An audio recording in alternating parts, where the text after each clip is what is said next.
اعوذ باللہ السمیع العلیم من الشیطان الرجیم بسم اللہ الرحمن الرحیم الحمد للہ الذی ہدانا لہذا وما كنا لنهتدي لولا أن هدانا الله لقد جاءت رسل ربنا بالحق الصلاة والسلام على رسول المسدد المصطفى الأمجد المحمود الأحمد أبي القاسم محمد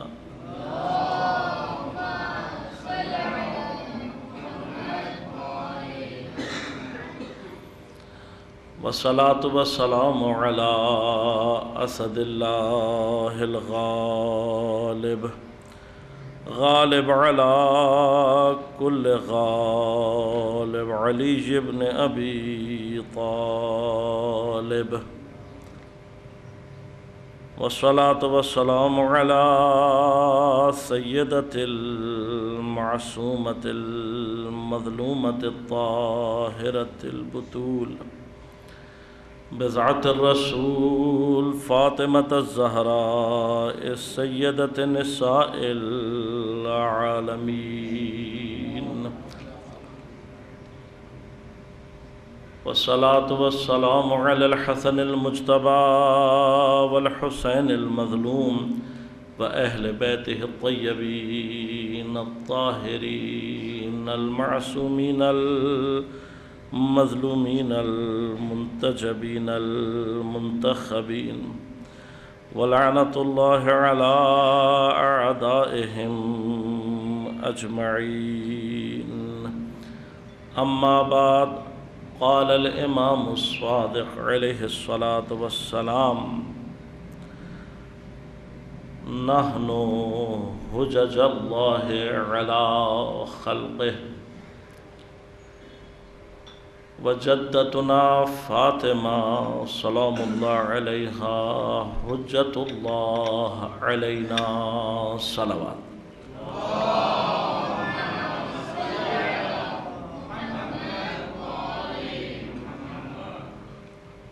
مومنین کرام، سامعین محترم، عزیزان گرامی قدر، مجھے جو آج عنوان دیا گیا ہے وہ حضرت امیر المؤمنین علیہ الصلوۃ والسلام کی زندگی حضرت زہرا سلام اللہ علیہا کی شہادت کے بعد. جس حدیث کا میں نے انتخاب کیا، امام صادق علیہ الصلوۃ والسلام کی مشہور معروف حدیث ہے کہ فرمایا کہ ہم اللہ کی مخلوق کے اوپر حجت ہیں اور ہماری جدہ حضرت زہرا سلام اللہ علیہا ہم پر حجت ہے. حدیث سے ایک مقام پہنچانا چاہتا ہوں اور پھر ایک انشاءاللہ مرحلے میں داخل ہوں گا. مقام و منزلت حضرت زہرا، یہاں سے انسان ایک صرف اندازہ ہے، اصل مقام بیان کرنا، اصل حقیقت فضائل و مقام حضرت زہرا کو درک کرنا یا بیان کرنا ہماری بس کی بات نہیں ہے. نہ ہمارے پاس وسعت علمی اتنی ہے کہ ہم بیان کر سکیں، نہ وسعت عقلی اتنی ہے کہ ہم سمجھ سکیں. لیکن جب ہم سمجھ نہیں سکتے، بیان نہیں کر سکتے، تو اس کا معنی یہ ہے کہ چھوڑ دیا جائے. ایک فکر، طبقہ فکر ایسا بھی ہے، وہ کہتا ہے جی اہل بیت کو نہیں سمجھا جا سکتا. تو اہل بیت کو نہیں سمجھا جا سکتا کہ اس کا معنی یہ ہے کہ پھر اہل بیت سے دوری اختیار کر لی جائے. پھر کیا اہل بیت کے فضائل بیان ہی نہ کیے جائیں؟ صرف یہ کہہ دینا کافی ہے کہ ہم نہیں سمجھ سکتے. یا جیسے فارسی کا ایک شعر ہے جس کا مفہوم یہ ہے کہ اگر دریا کے پانی کو نکالا نہیں جا سکتا یا پورا نہیں لیا جا سکتا تو کم از کم جتنی پیاس لگی ہے اتنا پیا تو جا سکتا ہے. پیاس دریا کے کنارے کھڑے ہو کے تو ایسی لگ رہی ہے کہ میں پورا دریا پی جاؤں گا، لیکن دریا کا پانی میری وسعت سے بہت زیادہ ہے۔ آیا اب یہ دیکھ کر کہ میں دریا کا سارا پانی نہیں پی سکتا تو میں اپنی پیاس کے اندازے کے مطابق بھی پانی نہ پیوں اور دریا کے پاس سے پیاسا پلٹ آؤں؟ تو عقل مندی نہیں ہے نا۔ عقل یہ کہتی ہے کہ بھائی وہ جو پیاس کی شدت تھی اس نے تمہیں دریا تک پہنچا دیا، زیادہ سے زیادہ پانی حاصل کرنے کی طلب تمہارے اندر ہیں، لیکن کم از کم اپنی تشنگی کے اندازے، جتنا تمہاری تشنگی ہے اتنا پانی تو پیو۔ یہ تو عقل مندی نہیں ہے نا کہ یہ کہہ کر کہ دریا کا پانی ہم نہیں پی سکتے سارے کا سارا، اس لیے بالکل ہی پانی نہ پئیں۔ بس عقل مندی کیا ہے؟ عقل مندی یہ کہ جتنی کم از کم پیاس ہے اتنا پانی لیا جائے۔ اہل بیت بحر فضائل ہیں، دریائے مناقب ہیں، ان کی فضیلت کا اندازہ ہمارے بس کی بات نہیں ہے، لیکن جتنی ہماری علمی اور عقلی تشنگی ہے کم از کم اتنا تو ان کے فضائل کو سمجھا جا سکتا ہے۔ اپنی تشنگی کے اعتبار سے تو اہل بیت کو سمجھا جا سکتا ہے۔ اب جتنا ہمیں اہل بیت سے محبت ہوتی چلی جائے گی، ان کی معرفت کی تشنگی ہمارے وجود میں آتی چلی جائے گی، ہم اتنا زیادہ اہل بیت کے فضائل کو سمجھنے اور بیان کرنے کی کوشش کریں گے۔ تو لہذا بے انداز تشنگی ہے جو بیان ہو رہا ہے۔ حجت کا معنی کیا ہوتا ہے؟ اصل حجت کا معنی ہمارے ہاں اردو میں بھی استعمال کیا جاتا ہے اور اکثر جو ہے وہ جھگڑوں میں زیادہ استعمال ہوتا ہے، اور ہم جھگڑے کے بعد کچھ باتیں کہنے کے بعد کہتے ہیں جی ہم نے تو حجت تمام کر دی۔ کیا معنی ہوتا ہے حجت تمام کر دی؟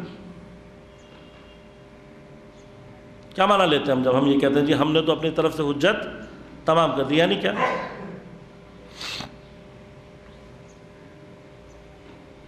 کچھ تو معنی ہوتے ہیں۔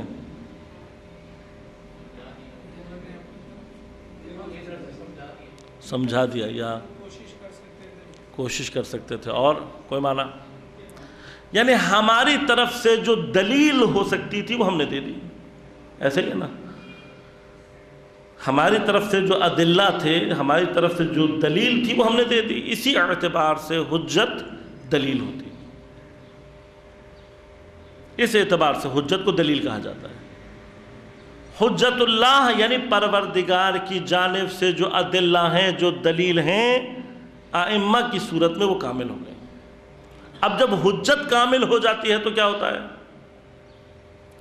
حجت کامل ہو تو پھر سامنے والے کے پاس چون و چرا کا موقع نہیں رہتا۔ حجت تمام کرنے کا معنی یہ ہوتا ہے کہ ہماری جانب سے جو کام ہے وہ مکمل ہو چکا ہے، ہماری جانب سے جو کام ہے وہ مکمل ہو چکا۔ اب جب ہماری طرف سے کام مکمل ہو چکا تو پھر سامنے والے کے پاس اب چون و چرا کی گنجائش۔ اب اگر یہ چھوٹا سا مطلب میں آپ کو پہنچا سکا تو ایک مسئلہ اور حل کروں آپ کا۔ ختم نبوت میں اور امامت میں کیا رابطہ ہے؟ ختم نبوت اور امامت کا رابطہ یہ کہ ختم نبوت کا معنی کیا ہے؟ نبوت کے خاتمے کا معنی یہ ہے کہ شریعت کا جو بدن ہے، شریعت کی جو ساختار ہے، وہ ختم نبوت کے ساتھ پوری ہو جائے۔ ختم نبوت کا معنی کیا ہے؟ کہ جو بدن ہے شریعت کا، اس کی جو عمارت ہے، ختم نبوت کا معنی یہ ہے کہ وہ پورے کا پورا بدن تیار کر دیا گیا۔ امامت کا کیا رول ہے؟ امامت اس بدن کے اندر روح کا نام ہے۔ ہم کب زندہ اور سالم کب کہلاتے ہیں؟ جب ہمارے بدن اور روح میں آپس میں ارتباط، روح نکل جائے بدن کسی کام کا تعفن دینے لگتا ہے۔ روح ہوتی ہے تو سڑنے نہیں دیتی، روح ہوتی ہے تو خراب ہونے نہیں دیتی۔ خاتم النبیین کا معنی یہ ہے کہ شریعت کا جو بدن ہے وہ ہم نے اس نبوت آخر کے ذریعے سے مکمل کر دیا، مگر کیا یہ بدن اپنی روح کے بغیر باقی رہ سکتا؟ نہیں رہ سکتا۔ لہذا اب آیت کا لحن سمجھ میں آیا جب اللہ تعالیٰ کہہ رہا ہے فما بلغت رسالتا، رسالت نہیں پہنچائی۔ رسالت نہیں پہنچائی کا معنی کیا ہوتا ہے؟ یعنی رسالت، دیکھیں جب ہم کسی شے کے بارے میں، اب مجھے نہیں پتا آپ نے کتنے ہوائی سفر کیے یا نہیں کیے، لیکن ہوائی سفر میں بعض اوقات اتفاق ہوتا ہے کہ آدمی پہنچ جاتا ہے، سامان نہیں پہنچتا۔ اب اگر سامان آئے آپ کے پاس، بیگ گھر پہ ڈیلیور ہو جائے، اور ڈیلیور ہونے کے بعد گھر پہ بیگ ملنے کے بعد آپ جب بیگ کھول کر دیکھیں اندر سے خالی نکلے، تو کیا آپ تسلیم کر لیں گے کہ بیگ پہنچ گیا؟ نہیں۔ کب پہنچے گا؟ جب سامان سمیت ہوگا۔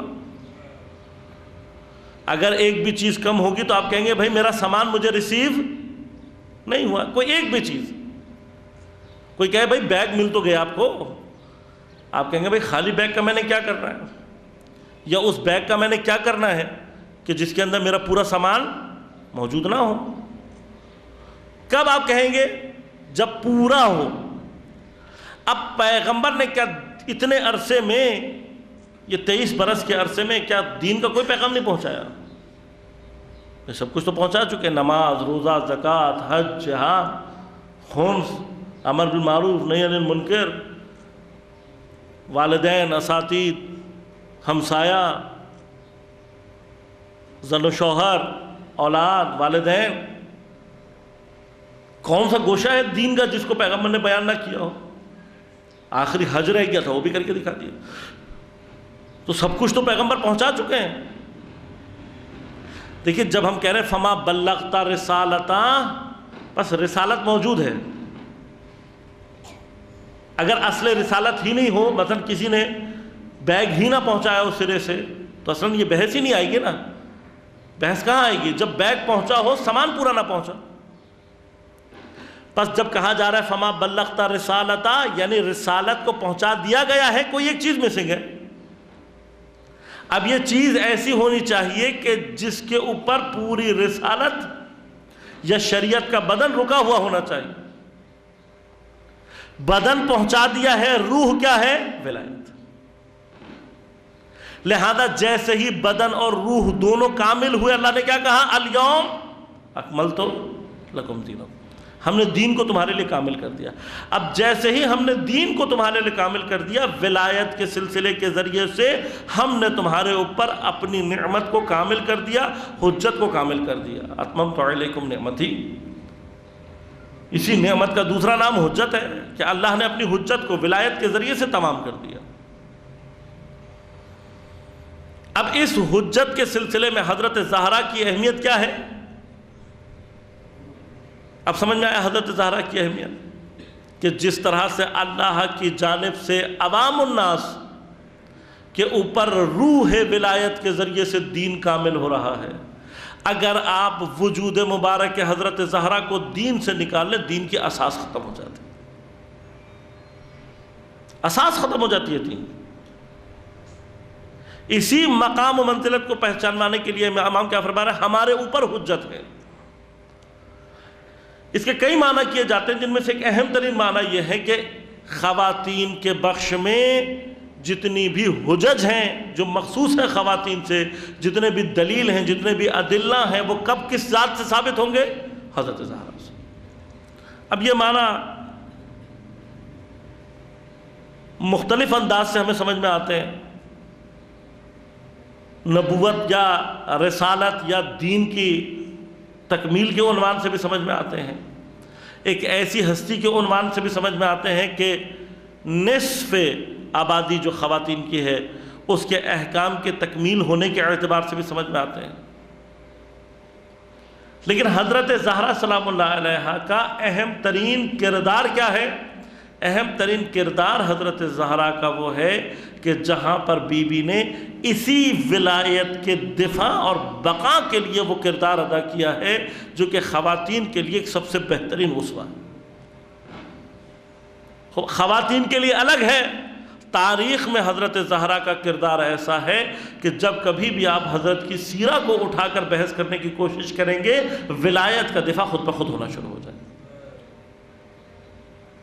لہذا اب مولائے کائنات کی جو زندگی ہے حضرت زہرا کے بعد ایک طولانی مدت ہے۔ حضرت زہرا کے ساتھ کتنا عرصہ ہے جو حضرت نے گزارا ہے؟ تقریباً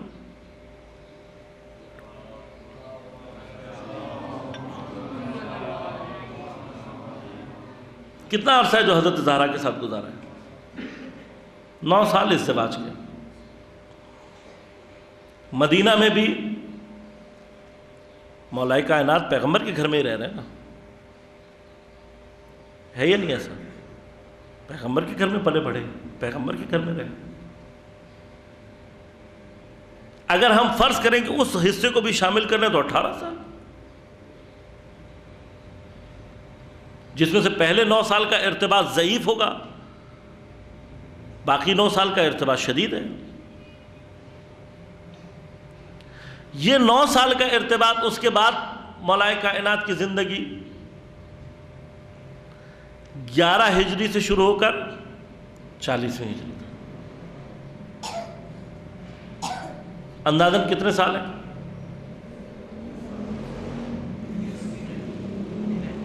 11 اور 40،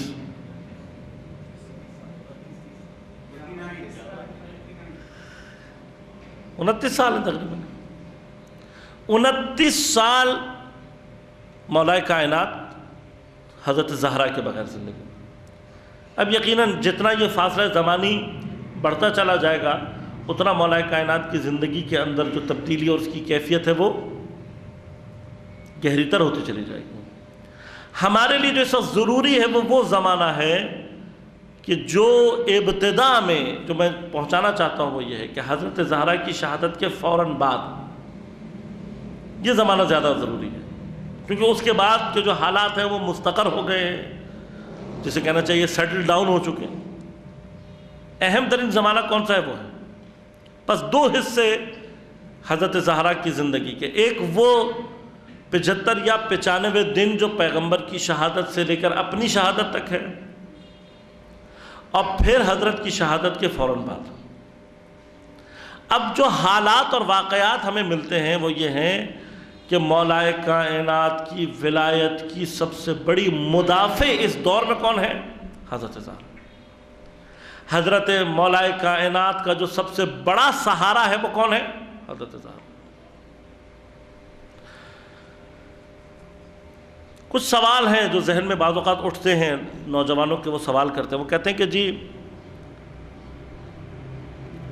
یہ جو کہا جاتا ہے کہ جی لوگوں کے دل میں حضرت امیر المومنین علیہ السلام کا بغض تھا، آپ کی تلوار سے لوگ کٹے تھے وغیرہ وغیرہ، یہی بغض لوگوں کا امیر المومنین کے مقابلے پر جو تھا وہی بغض جو ہے وہ رسول کے مقابلے پہ کیوں نہیں تھا؟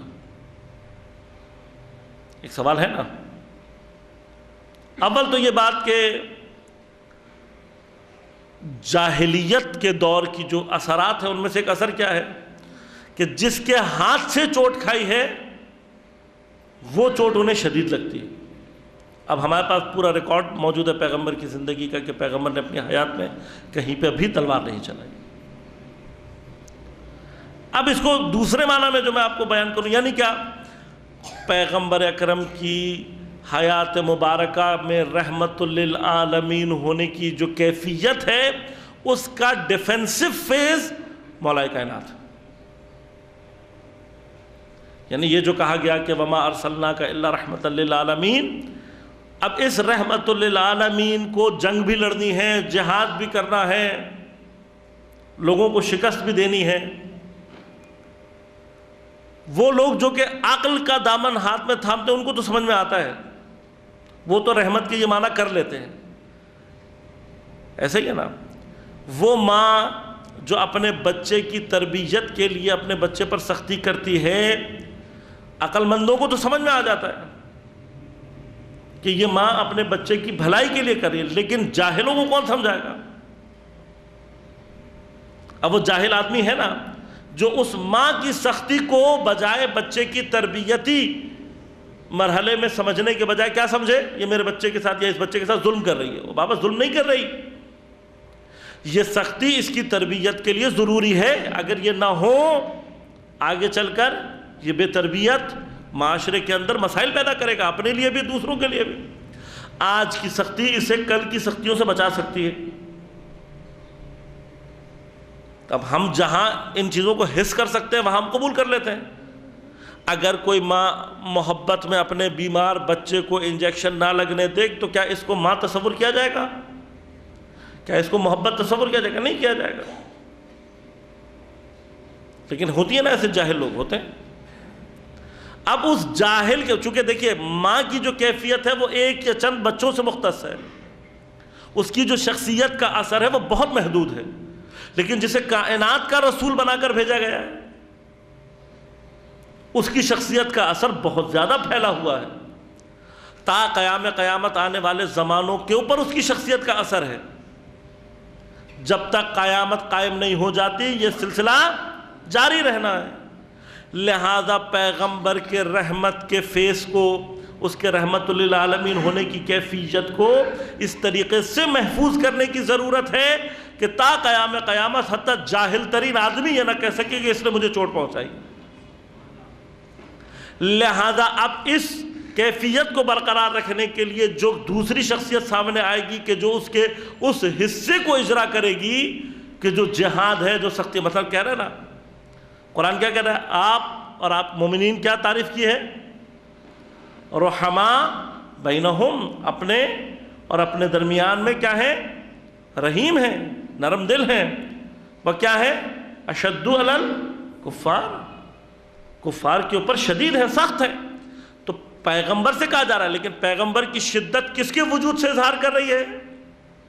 مولا کائنات.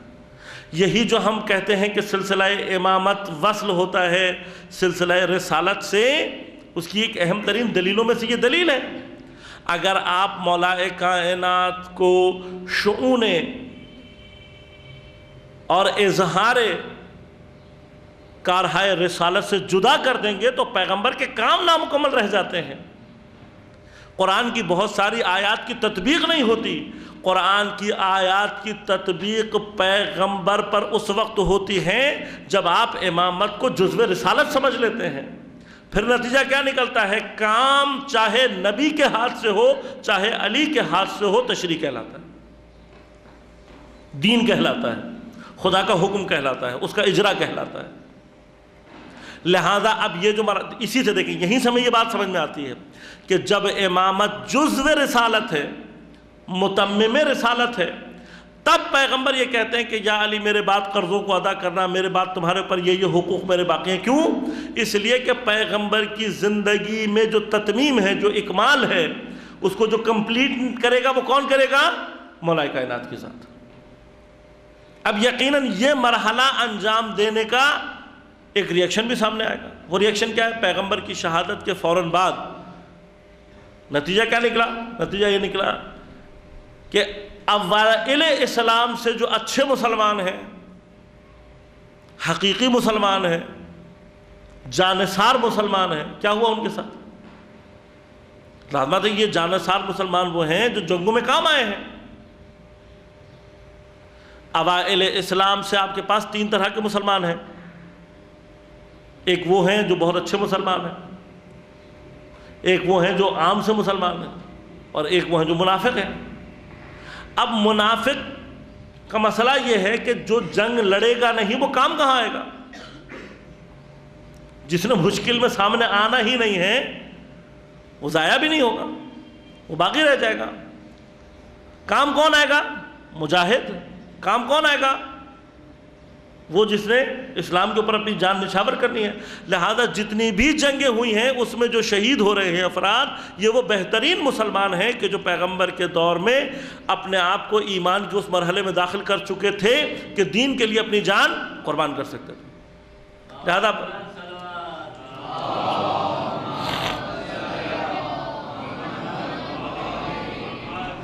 اب جب آپ ان کی تعداد اٹھائیں گے تو آپ کو پتہ لگے گا واقعاً ایک سینکڑوں کی تعداد میں لوگ ہیں جو شہید ہو گئے. کسی بھی قوم میں ایسے جان نثار، اور کتنی تعداد ہے مسلمانوں کی؟ 8ویں ہجری فتح مکہ سے پہلے تک جو آپ کی تعداد ہے وہ 25-30 ہزار کے درمیان ہے۔ اس 25-30 ہزار کے درمیان میں اگر سینکڑوں لوگ ایسے ہیں کہ جو اپنی جان نثاری ثابت کرنے والے ہیں، تو اس سے زیادہ بہترین، ہزاروں کی تعداد میں اس سے زیادہ بہترین افراد کی تعداد آپ کو مل بھی نہیں سکتی۔ باقی 90% لوگ تو وہ ہیں جو فتح مکہ کے بعد مسلمان ہوئے۔ اب جو فتح مکہ کے بعد مسلمان ہوا ہوگا وہ کیسا مسلمان ہوگا آپ کی نظر میں؟ اچھا مسلمان ہوگا۔ اللہ تعالیٰ نے ان کو تعریف کیسے کی؟ یدخلون فی دین اللہ افواجا۔ قرآن کہہ رہا ہے یہ فوج کی شکل میں، یہ تعریف کے الفاظ ہیں کہ اللہ تعالیٰ کسی کے بارے میں یہ کہے کہ یہ فوج کی شکل میں مسلمان ہو رہے ہیں۔ یہ بات بتلا رہا ہے کہ ان کا جو دین ہے وہ کوئی سوچا سمجھا دین نہیں ہے، مجبوری میں قبول کر رہے ہیں۔ اب جب پوری دنیا مسلمان ہو رہی ہو تو یہ بھی مسلمان ہوگا، تو ایسا مسلمان کو بہت اچھا مسلمان تو نہیں ہوگا۔ پھر جس کے ہاتھ سے چوٹ کھایا ہوا ہوگا، جاہلیت کے زمانے کی پوری زندگی گزارا ہوا، 2 سال میں ایسا مسلمان ہوا ہوا شخص آپ کے خیال میں کہ بہت اچھا مسلمان ہوگا؟ نہیں ہوگا۔ لہذا اب جتنے بھی اٹیکس اسلام پر ہونے ہیں پیغمبر کی شہادت کے بعد، اس سارے کا سارا مرکز کون ہوگا؟ مولا کائنات۔ اب مولا کائنات کو پھر اپنے دفاع کے لیے، اپنی شخصیت کے حفاظت کے لیے کوئی اور ایسی شخصیت چاہیے جس طرح سے مولا کائنات ڈیفنسو رول پلے کر رہے ہیں نبی کے لیے، اس طرح سے اب ولایت کے منصب پر آنے کے بعد، امامت کے منصب پر آنے کے بعد، مولا کائنات کو اس وقت ایک ایسی ہستی کی ضرورت ہے کہ جو مولا کائنات کے اس شدید ترین مرحلے میں سپورٹ کر سکے۔ اب تاریخ اٹھا کر دیکھیں گے تو آپ کو سوائے جناب زہرہ مرضیہ کی کوئی نہیں ملے۔ لہذا بنت پیغمبر ہونے کا جو رول ہے اس کو جناب زہرا نے اور اپنے مقام و مرتبے کے رول کو پوری طرح سے قربان کر دیا مولا کائنات کے۔ اب میں آپ سے صرف ایک سوال یہاں پہ یہ پوچھوں گا کہ مولا کائنات کا اتنا اسٹرانگ سہارا،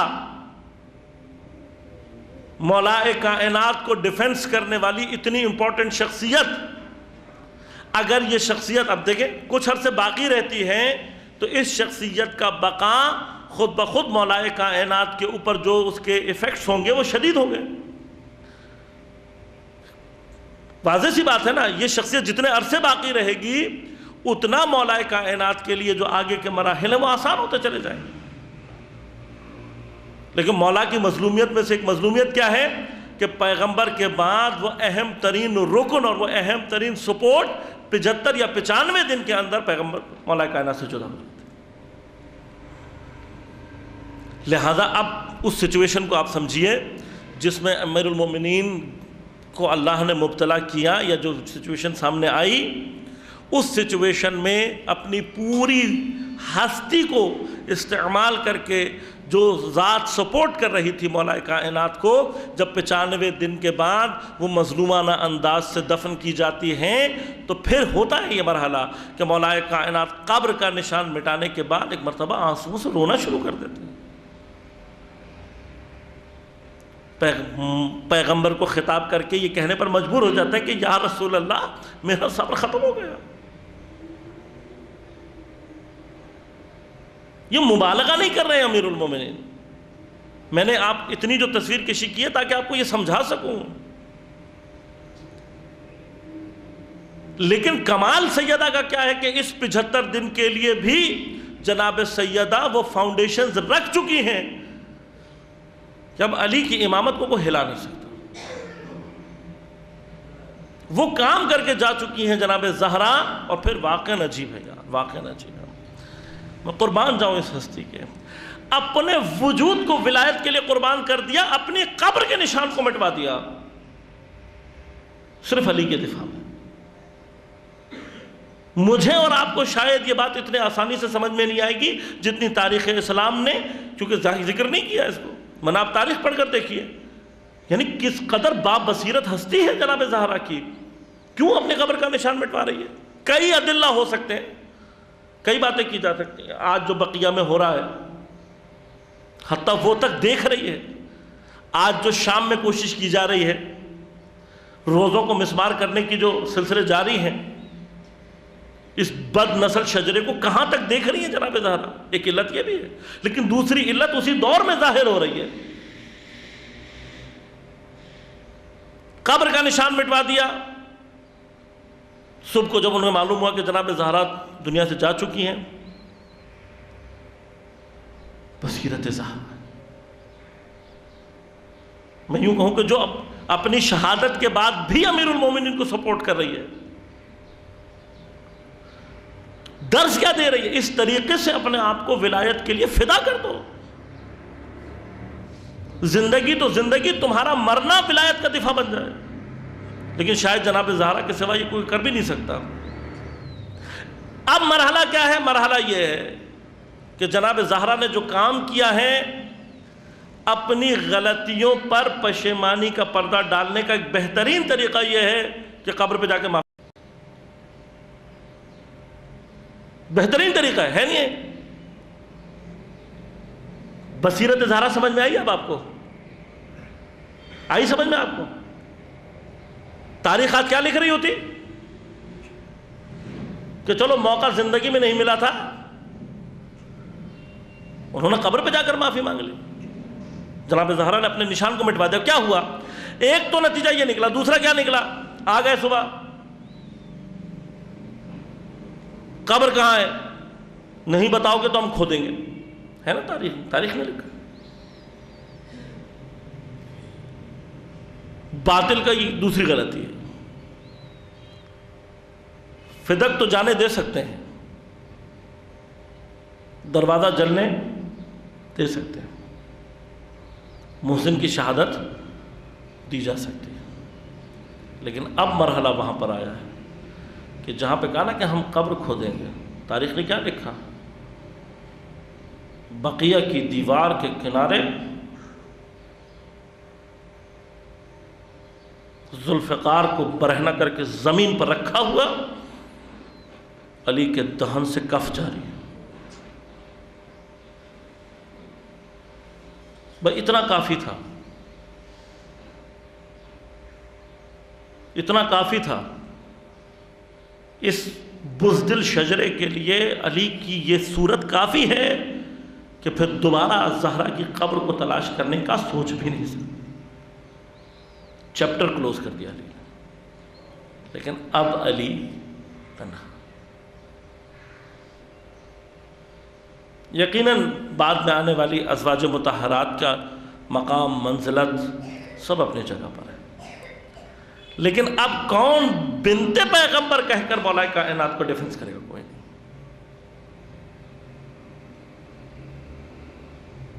کائنات میں وہ ہستی جو کفو علی بن سکتی ہے جا چکی ہے، حتیٰ مولا کلام بھی نہیں کر سکتے۔ کچھ کلام ایسے ہوتے ہیں نا جس کے لیے ذہنی عقلی برابری چاہیے ہوتی ہے۔ اب جب وہ برابری نہیں ملے گی تو کیا ہوگا؟ علی کنویں تلاش کرے گا، سینے تک اپنے آپ کو کنویں میں ڈال کر روئے گا۔ لیکن اب جو کام جناب زہرا کر چکی ہیں، اس کام کو بچانا ہے۔ لہذا مولا کائنات کی زندگی کا پورا رخ، جب تک جناب زہرا موجود ہیں تو چونکہ ایک ایسی شیلڈ موجود ہے، ایک ایسا ڈیفنس موجود ہے، ایک ایسا رکن موجود ہے کہ جس کے اوپر تکیہ کرتے ہوئے کچھ جہادی اقدام کیے جا سکتے ہیں، کچھ سخت اقدام کیے جا سکتے ہیں۔ لہذا مولا کائنات اس 95 دن کے اندر جو کر سکتے تھے کیا، لیکن جب امپورٹنٹ ترین رکن آپ کی زندگی سے نکل جائے، پھر آپ کو اپنی زندگی کی روش بدلنی پڑتی ہے، پھر پلان بی جسے کہتے ہیں وہ سامنے آئے گا۔ لہذا مولا کائنات اب کیا کر رہے ہیں؟ اب زہرا کے کام کو دفاع کرنا ہے، مختلف انداز سے مولا کائنات مختلف انداز سے اپنے آپ کو، جسے ہم یوں کہنا چاہیے ایک طرح سے بیک فٹ لے کر آ رہے ہیں. یہ بیک فٹ نہیں ہے، یہ پلان بی ہے. اگر امت ساتھ دے دیتی تو کچھ اور صورتحال ہوتی. امت نے ساتھ نہیں دیا تو جناب زہرا جب تک باقی ہیں کچھ اور صورتحال. لیکن اب علی کی تنہائی میں جب اضافہ ہوا ہے تو اب مولا کائنات کو ایک جنگ ہے جو اکیلے لڑنی ہے. اب دین کے تحفظ کے لیے جو سلسلہ اختیار کرنا ہے وہ یقیناً اس کنڈیشن سے مختلف ہوگا جو جناب زہرا کے ہوتے ہوئے تھا. لہذا مولا کائنات ایک مرحلے میں آ کر قرآن کی جمع آوری کا کام کرتے ہیں. یہ احسان ہے مولا کائنات کے ہمارے اوپر. اس سے پہلے کہ کوئی اور آ کر قرآن کو وہ شکل دے یا وہ صورت دے کہ جو مسائل کا شکار ہو، مولا کائنات نے قرآن کو مرتب کیا. وہ چیز، اب میں چونکہ بعض ذہنوں میں یہ سوال ہوگا، اس کو یہاں پر حل کرتا ہوا چلا جاؤں. وہ چیز جو مولا کائنات سے رد کی گئی ہے کوئی الگ قرآن نہیں ہے، نہ ترتیبی اعتبار سے الگ ہے، نہ خدا نہ خواستہ قرآن میں اضافے یا کمی کے اعتبار سے، کسی اعتبار سے کم نہیں. جو چیز مولا کائنات سے تاریخ میں ہمارے پاس موجود ہے کہ رد کی گئی ہے، وہ انہی آیات کی تفسیر ہے، تنزیل ہے، تعویل ہے. کون سی آیت کب نازل ہوئی اس کے لیے ضروری نہیں ہے کہ آپ پہلی آیت سے قرآن کو شروع کریں. نہیں، جہاں اس کا مقام ہے وہاں پر آپ بیان کرتے ہیں کہ یہ آیت سب سے پہلے اتری، یہ سب سے آخر میں اتری. ترتیب کے اعتبار سے قرآن وہی ہے جو ہمارے اور آپ کے پاس. مولا کائنات سے جس چیز کو رد کیا گیا تھا وہ قرآن تھا جو تشریح، تنزیل اور تعویل کے ساتھ تھا، اور اس کو رد کرنا ایک سیدھی سیدھی بات ہے. تو مجبوری ہے. یہ کام تب نہیں ہوئے، یہ تو اب بھی ہو رہے ہیں، ہوئے ہیں. اب آپ جو نوجوان بچے ہیں انہوں نے وہ زمانہ نہیں دیکھا جو آپ کے دور میں ہو رہا ہے، وہ بھی ذکر کروں گا میں بھی. لیکن جو بزرگ ہیں ان سے پوچھئے، یہ بتائیں گے آپ کو. ایک زمانے میں ایک تحریک چلی تھی، گلی گلی لوگ سائیکل پہ قرآن لے کر پھرتے تھے. پرانا قرآن دے دو نیا قرآن لے لو، پرانا قرآن دے دو نیا قرآن لے لو. پبلک بڑی خوش کہ چلو یار یہ پھٹا ہوا قرآن، پرانا قرآن سنبھالا نہیں جا رہا، یہ دیکھ کے ہم نیا قرآن لے لیں گے. بعد میں پتہ لگا وہ جو پرانا قرآن تھا اس میں کچھ اور تھا. اس میں صحیح تفسیر لکھی ہوئی تھی، اس میں صحیح واقعات لکھے ہوئے تھے. یہ جو دوسرا قرآن آ رہا ہے اس کے ترجمے میں گڑبڑ ہے، اپنی منمانی کا ترجمہ ہے، جھوٹی روایتیں ہیں.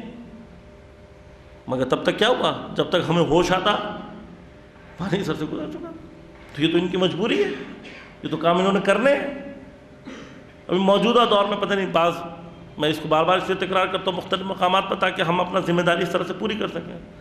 آپ میں سے شاید بعض دوستوں نے قادری صاحب کا وہ کلپ سنا ہو جس میں انہوں نے نہج البلاغہ کی کہا کہ جس کی سند صحیح نہیں ہے، خطبہ فدقیہ کو رد کر رہے ہیں. کئی جگہ جواب دے چکا ہوں لیکن یہاں پہ دوبارہ جواب دینا ضرورت سمجھتا ہوں. نہج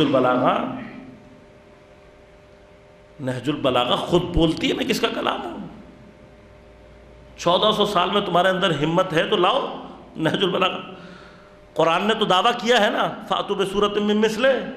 نہج البلاغہ نے دعویٰ نہیں کیا، لے کر آؤ، ہے تمہارے ہمت. اگر امیر کلام کے علاوہ، کلام امیر کے علاوہ کوئی کلام ہے تو لاؤ، تمہارے اندر اتنی جرأت ہے تو لاؤ، کوئی ایک لاؤ نا کلام جو کہ اس کا مقابلہ کر سکے. تو بعض اوقات سند نہیں ہوتی، روایت جملہ خود بتاتا ہے کہ میں کس کی زبان سے جاری. یہ پہلا مرحلہ ہے. دوسرا، نہج البلاغہ میں قرار نہیں ہے کہ سند ذکر کی جائے، اس لیے کہ نہج البلاغہ پورا کلام نہیں ہے. تو تھوڑی دیر کے لیے اپنی جہل کی اینک اتارو. ماننے والے تمہارے جیسے جاہل بہت ہوں گے. 4 آدمی تمہیں پیر صاحب کہنے لگے تو تم سمجھ رہے ہو کہ تم بہت بڑے آدمی بن گئے ہو. علی و زہرا سے ٹکر لو گے، نابود ہو جاؤ.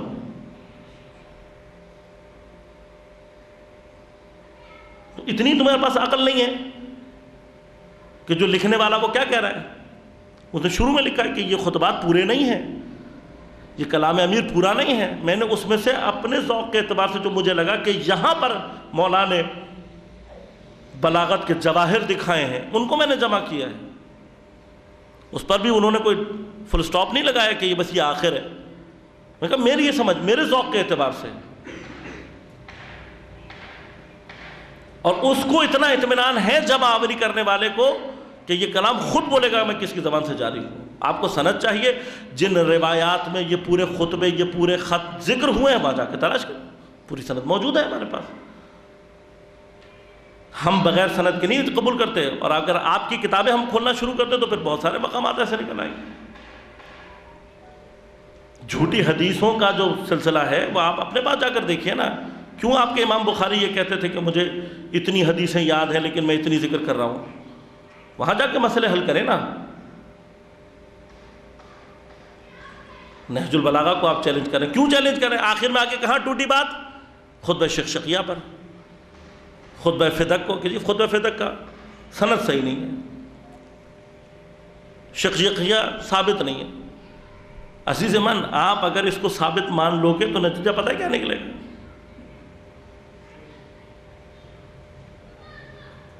سارے آپ کے جو سلسلے ہیں سب لپٹ جائیں گے، سب کے سب لپٹ جائیں گے۔ آپ مجبوری ہے آپ کی، آپ جھٹلاؤ گے نہیں تو 1400 سال سے کیا کرتے چلے آ رہے ہو؟ یہی کرتے چلے آ رہے ہو نا، 1400 سال سے آپ یہی کرتے چلے، آپ کا کام چونکہ اس کے علاوہ آپ کے پاس چارہ نہیں ہے، عقل آپ کے پاس نہیں ہے، علم آپ کے پاس نہیں ہے، ذرا سا آپ کے اپنے ہاں درمیان میں کوئی بیچارہ ذرا سی عقل استعمال کرتے رافضی ہو گیا، چارہ نہیں آپ کے پاس اس کے علاوہ۔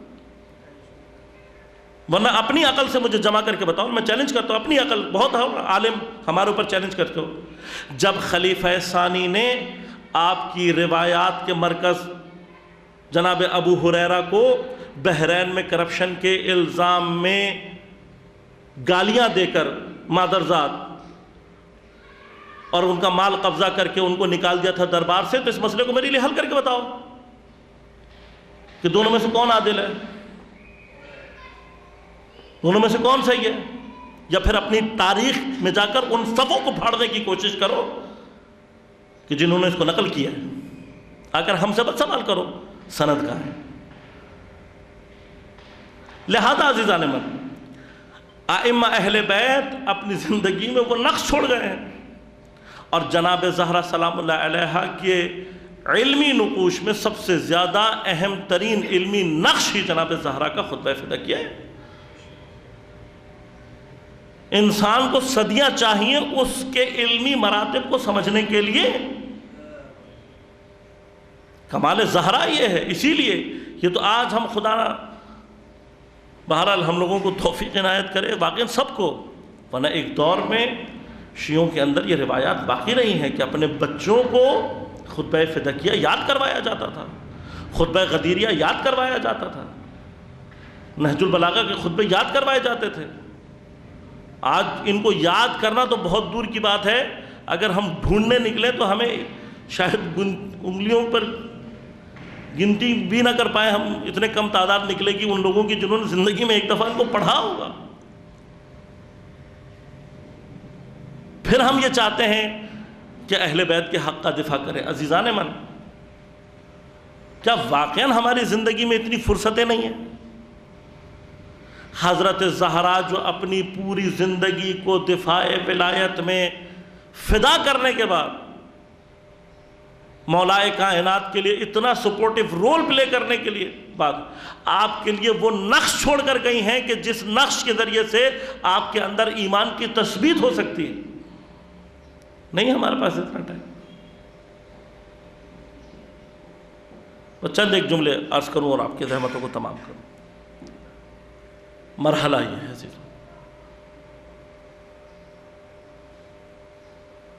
کہ مولائے کائنات جناب زہرا کے بعد اتنے تنہا ہو، اہم ترین رکن، اہم ترین سپورٹس علی کی ختم ہو گئی۔ ابھی حسنین چھوٹے ہیں، لہذا مولا کائنات کی جو زندگی کا رخ ہے اب وہ تربیت کی طرف جا رہا ہے۔ اب وہ کہاں جا رہا ہے؟ مولا چپ چاپ صحراؤں میں جا کر کنویں کھود کھود کر زمینوں کو زراعت کے قابل بنا کر وقف کر رہے ہیں۔ ایک پورا سلسلہ ہے، انشاءاللہ کبھی خدا نے توفیق دی تو عرض کروں گا۔ لیکن وہ کہ جس کو پیغمبر علم کے شہر کا باب کہہ رہے ہیں، وہ صحراؤں میں کنویں کھودتا پھر رہا ہے۔ کیوں؟ مدینے میں علی اب اتنے تنہا ہو چکے ہیں کہ کوئی علی سے رابطہ نہیں۔ یہ تو زہرا سلام اللہ علیہا کے ہوتے ہوئے ہو رہا تھا، لہذا چونکہ مولا کائنات کی مظلومیت کا مقام یہ ہے، لہذا حضرت زہرا کا رویہ مولا کائنات کے مقابلے میں کیا ہے کہ علی مدینہ کی گلیوں میں جس وقت اذیت اٹھا کر آئیں گے تو ایسا نہ ہو کہ گھر میں علی کو کوئی اذیت محسوس ہو۔ لہذا تاریخ بتلاتی ہے کہ جناب زہرا اپنی تکلیفوں کا اظہار نہیں کرتی کہ ایسا نہ ہو میری تکلیف کے ذریعے سے علی علیہ السلام کو بالآخر مرحلہ ہے نا۔ ایسا نہیں کہ مولا کائنات جانتے نہیں ہیں، لیکن ظاہری زندگی کے کچھ تقاضے ہیں یا نہیں؟ حضرت اپنی ذات سے پیغام یہ دینا چاہ رہی ہے۔ ہم ولایت کے مقابلے میں ہیں، اس مقابلے میں ہم تو یہ سمجھتے ہیں کہ ہمارے غموں کا پہلا اور آخری ٹھکانہ امام ہے۔ جتنی اپنی پرابلمز ہیں ان کو تھوپ دو امام کے سر پہ۔ جناب زہرا کیا کہہ رہی ہیں؟ نہیں، امام کے مقابلے پر ایسے بنو، مشکلات زندگی کا حصہ ہیں، تمہارے قدم اتنے مستحکم ہونے چاہیے۔ مشکل کا آنا جانا اس دنیا کا قاعدہ قانون ہے۔ اپنے زمانے کے امام کی کمر کو مضبوط کرنے کی کوشش کرو۔ لہذا جب جناب زہرا کو یہ بات کا علم ہوتا ہے تو بڑے احتیاط سے کہتی ہیں کہ یا علی، میں نے سنا ہے کہ لوگ آپ کو سلام نہیں کرتے۔ مولا کائنات کی آنکھوں سے آنسو جاری ہو جاتے ہیں، کہتے ہیں نبی کی بیٹی کاش بات اتنی ہی ہوتی۔ نوبت یہاں تک پہنچ گئی ہے کہ علی سلام کرتا ہے، جواب نہیں۔ یہ مظلومیت کو سمجھنے کی کوشش کریں نا، کس کے سلام کا جواب نہیں دیا جاتا؟ کبھی غور کیا؟ غور کیا آپ نے کبھی کس کے سوال کا جواب؟ یہی چیز وہ ہے جس کو جناب زہرا وہاں پر کہہ رہی ہیں۔ کس کو ارث نہیں دی جاتی دین میں؟ کس کو نہیں دی جاتی ارث؟ جو خدا نخواستہ کافر ہو جائے۔ آیت اللہ جوادی عاملی حفظہ اللہ کہتے ہیں کہ جناب زہرا کی مصیبت کا سب سے بڑا جملہ یہ ہے کہ کیا تم نے ہمیں کافر سمجھ لیا ہے کہ جو ہمیں ہمارے بابا کی ارث سے محروم کر رہے ہیں؟ تصور کر سکتے ہیں اس مقام کو آپ؟ اب یہ نقش تاریخ میں اگر اہل بیت نہ چھوڑ کر جائیں تو شیعوں کو کیسے سمجھ میں آئے گا کہ دین کن حالات سے نکل کر پہنچا ہے؟ مشکل ہے نا مراحل۔ مولا کائنات مدینے کی گلیوں میں جا رہے ہیں اور دیکھا کہ ایک کنارے پر 4-5 جوان بیٹھے آپس میں گفتگو کر رہے ہیں۔ تو میرا مولا نزدیک پہنچا اور کان میں آواز پڑی تو گفتگو یہ چل رہی ہے کہ کسی مرد پر، کسی شجاع پر، کسی دلیر انسان کے اوپر سب سے زیادہ سخت مرحلہ کون سا ہوتا ہے؟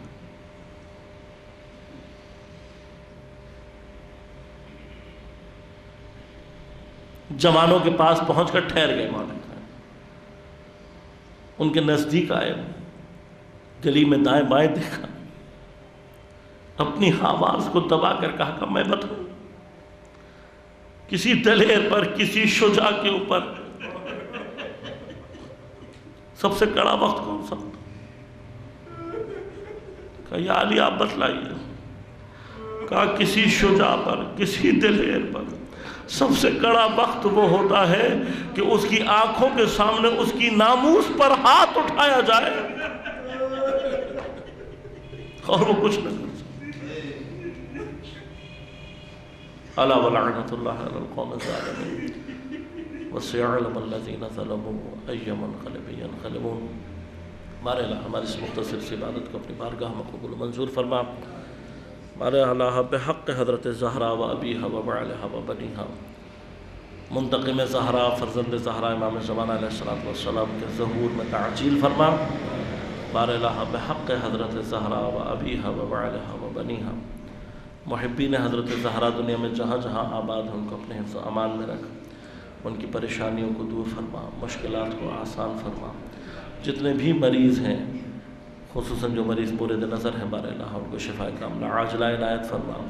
بارے اللہ پہ حق حضرت زہرا جتنے ہمارے بے گناہ اسیر ہیں ان کو جلد از جلد رہائی عنایت فرما. دین دشمن، اہل بیت دشمن، حضرت زہرا کے دشمن دنیا میں جہاں جہاں جس نام جس پہچان سے نیست و نابود فرما. استکباری طاقتوں کو، تکفیری طاقتوں کو نیست و نابود فرما. بارے اللہ تمام علماء مراجع اعظام بالخصوص رہبر انقلاب اسلامی، حزب اللہ کی رہبریت، انصار اللہ کی رہبریت کی حفاظت فرما.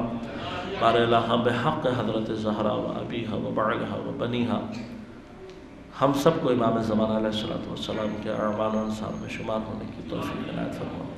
ربنا تقبل منا انك انت السميع العليم برحمتك يا ارحم الراحمين.